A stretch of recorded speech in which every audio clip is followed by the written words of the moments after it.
I finally wanted to just give kind of an overview of this warp board. So let me just kind of tie this off. I think it looks a lot like other warp boards, but it does have a few features that I think are kind of cool, and I'll just kind of walk you through them. The first one being that I set it up so that I could get a long warp on here. Like most warp boards, this distance here is 1 yard. So this would be 1 yard, 2 yards on down, and right here I've got a 13-yard warp on here, which for me is pretty good. You know, I've seen some warp boards that could go longer than that, but 13 yards at maximum is pretty nice. And then up here are the extra pegs for the cross. If you make one of these guys, you want to have smooth pegs, and you want to have your distance measured out really nicely, so you make sure you're getting a yard for each pass. And then you need to have a cross. Some of these warp boards have a cross on the bottom too, but I've just, you know, the first time I warped up the loom, it just had a one cross at the back, and that worked great, so I built this with one cross at the back. You can see that the cross happens here, and this is my counting string. So the counting string is every 5, what are they called? M's, N's, gatherings. Every inch I use the counting string, and that's working pretty good.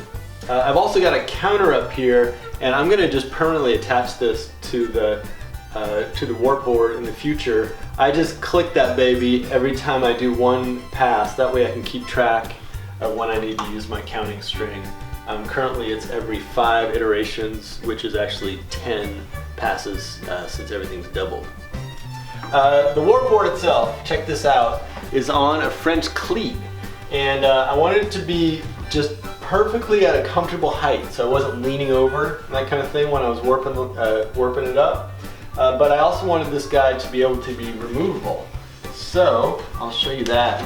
It's just on a French cleat, it just comes off, no problem. French cleats, you can look that up, they're used a lot in shops. The warp board has another angled piece that just matches it. So it's cool, instead of attaching this guy to the wall, it just hangs on the wall. Just like that. And it's really solid. It's got those big old deck screws all the way through into the beams.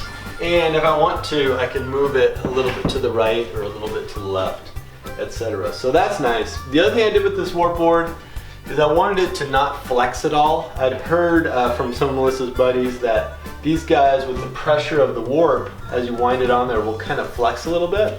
So you can see what I did is I actually did sort of like a 3-ply glue up. Actually, I made one layer in pine, another layer in plywood, kind of pine combo, and the last in plywood. And I glued those up into kind of overlapping layers. So I have one coming up and another one like this, and just overlapped it up. Then over here in the middle, instead of leaving the whole thing open, I also 3-plied up a layered support piece here, just to really stiffen up the board. So the board is a little bit on the heavy side. It's, you know, it's not light, but it's solid. If I had anything to do over it again, I think what I would do is I would have taken a little bit extra care to make sure there weren't any seams back in here. I've got a couple really small grooves where the pegs hit the board, and I don't know, I worry over time maybe I'm going to catch my warp just down in there a little bit, so I think I'd make an even better connection there. I'd add the counter to the top so the counter was there permanently. And this is the one negative on this board. This is a total bummer. When I'm winding, my hands will just hit like this. I've developed a method where I kind of move my hands through the pegs like this, and I can show you that. It works just fine.